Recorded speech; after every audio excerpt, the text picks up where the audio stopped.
Ladies and gentlemen, welcome back to Driven Wyld.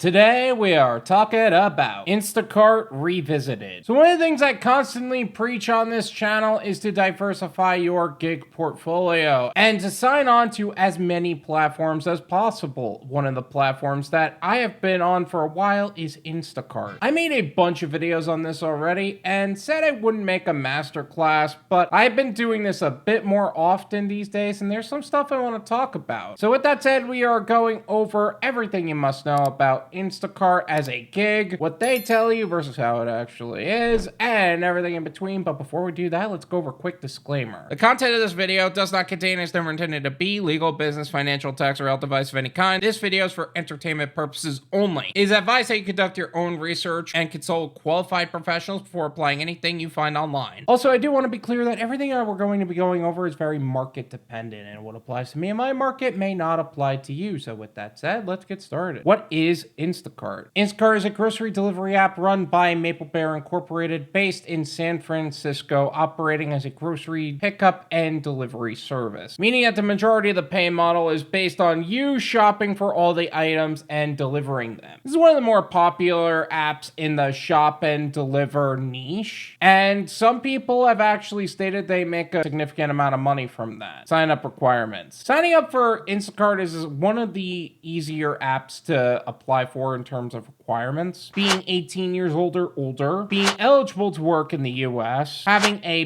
bank account, have consistent access to a vehicle and a recent smartphone. Now, they don't go into the detail what a recent smartphone is or what the requirements would be for a recent smartphone, so I guess that's open to interpretation based on the system as a whole. Being able to lift 40 pounds without accommodation. This isn't necessarily for every order, but you should be able to do this for the bulkier items at the grocery store, like case of water, etc. And that's really the gist of it in terms of the sign-up requirements. 2 different positions. So, fun fact, there's actually 2 different positions you could sign up for on Instacart. One is a full-service shopper, which is what we're going to be focusing on for this video, and the in-store shopper. The full-service shopper is the 1099 position most of us are familiar with. You shop and deliver. In most cases, you have the maximum flexibility within the standards of the app and the gig economy as a whole. The in-store shopper is the W-2 position where you only shop and prepare the orders for delivery. There is the flexibility of setting your own schedule, but otherwise, this is a job. They don't have many in-store shopper positions, and I'm not totally familiar on how it works, so make sure you do your research before you apply. The day-to-day. So within the app, you have the settings of going online and offline.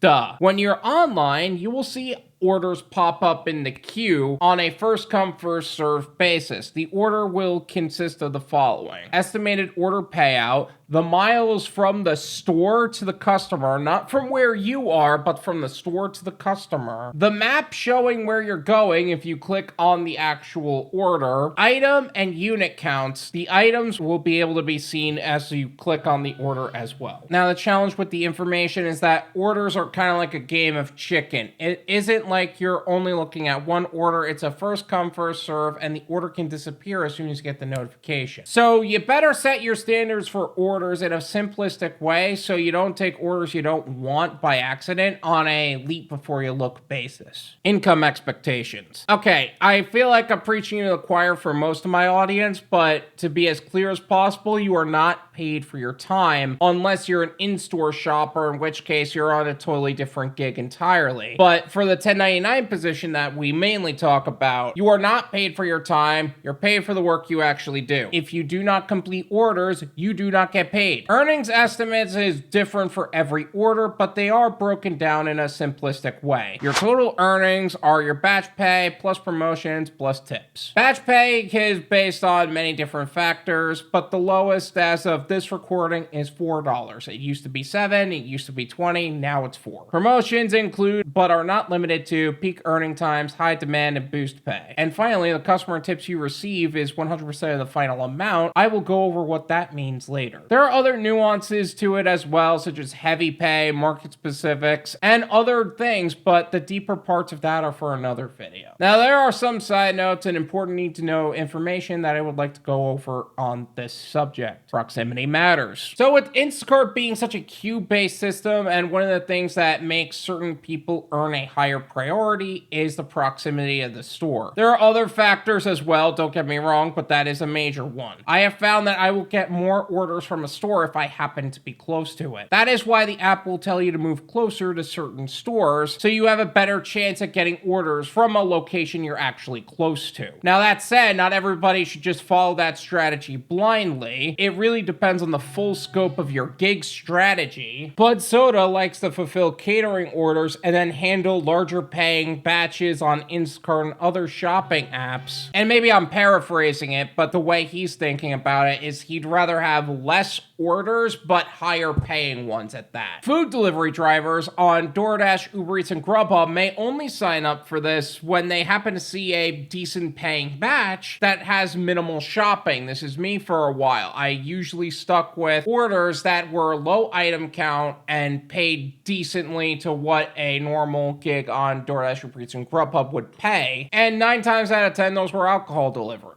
Other strategies may be different from others, so you have to look at the full gig portfolio and make your decisions accordingly. Mileage to and from home. Now, if you're coming from Doordash, Uber Eats, and Grubhub, you know that those platforms that will base their mileage from where you are to where you're picking up from and then where you're going. Instacart only accounts to the pickup and the drop off. It doesn't account for your other business miles. So make sure you sign up for a mileage and expense tracking app to your account. So any write-offs that you can take on your taxes, you are taking full advantage of them, even if you're not already aware of it. Risks of shopping apps. So whenever we talk about shopping apps in general, there's this inherent risk of you putting all the time you have to shop for each individual item, and by the end of it, before you check out, they cancel. Whether it was for the purposes of substitutions, long wait time, or otherwise, you can leave that order with only the base pay. Sometimes that means an hour of shopping for $4. Does it happen often? No. Does it happen often enough to leave a bad taste in your mouth towards the app in general? All it takes is one time for that to happen. Return on time. So one of the concepts that I teach on this channel is to account for your ROT, or return on time. For perspective, ROI is the financial metric that measures the profitability of an investment comparing its net income to its cost, commonly spoken about in real estate, stocks, and other businesses. Return on time is the measurement of the profitability of a gig by comparing its net income to its total invested time, which can lead to a vast amount of opportunity cost if you're not doing your homework on it. An order on Instacart will take you about 5 minutes to arrive on location, 30 minutes to shop for on average, and 5 minutes to drive. Let's say, for the sake of an example, you will earn $15, give or take, just for the sake of this example. You spend 40 minutes to earn $15, whereas DoorDash, you can earn more than that in 2 deliveries if you're taking orders with a decent standard. Not to mention with the accumulated time when things go wrong and the customer chooses to be unresponsive, which is why I normally go for low item count orders, $10 plus per batch, and nothing less. Less room for error. I could probably get it done faster than someone who is waiting 5 minutes at a restaurant, etc. Not just groceries. So there is a point to say that you're not just delivering groceries, and you're definitely not always shopping. Alcohol deliveries, electronics, makeup, Target, home improvement, and otherwise. Some even pay really well. Some places are delivery only as well. Some places say shop and deliver, and they're still delivery only. Best Buy, great example of this. All you do is go up to the counter, say, hey, I'm picking up for Instacart. You show them your phone, they hand you all the items, you scan all the items, and you skip the checkout line because they have the system set up that way. And you leave. Get the delivery done. You're done. So if grocery shopping is a turn-off for you, keep an open mind, because there are other opportunities on Instacart as well. Tip baiting. One of, if not the biggest turn-off for Instacart, is the concept of tip baiting, meaning they could have you do all the shopping and you will get nothing if they take the tip away. Yes, it can go higher. Yes, they do have a tip guard for something like that, meaning that if they do tip bait past a certain point, they will protect most of the tip. But imagine spending all of your time shopping and delivering, doing nothing wrong, and getting shortchanged by a lot. Also, sometimes the tip can slightly drop if you have to substitute, which is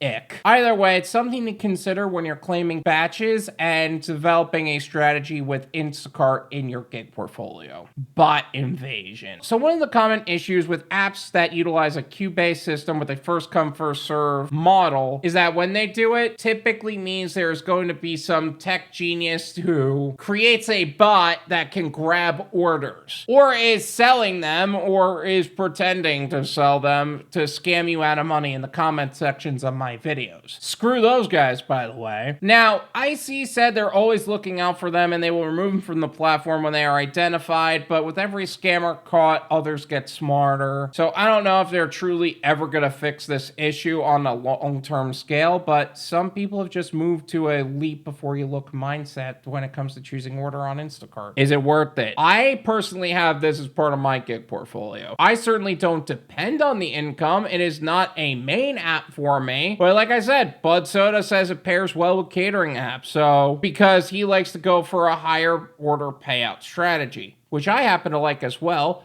but I still do the alcohol delivery for like 10 bucks, 15 bucks on Instacart as well. I also know a lot of drivers that do very well on this app as well. So it is really up to you if it makes sense for you. I like it. I would not depend on it as a main app though. So do what makes sense for you. Did I miss anything? Is there something else about Instacart as a gig that if you had to cover in this video, or would like a video going deeper on? Let me know in the comments. Let's make sure that anybody and everybody is fully aware of what to expect on Instacart, so that way we can make the most amount of money in the least amount of time in the safest possible way. Thank you so much for watching. I really appreciate it. As always, make sure to hit the like button, subscribe if you're new, and I'll see you guys next time. Peace.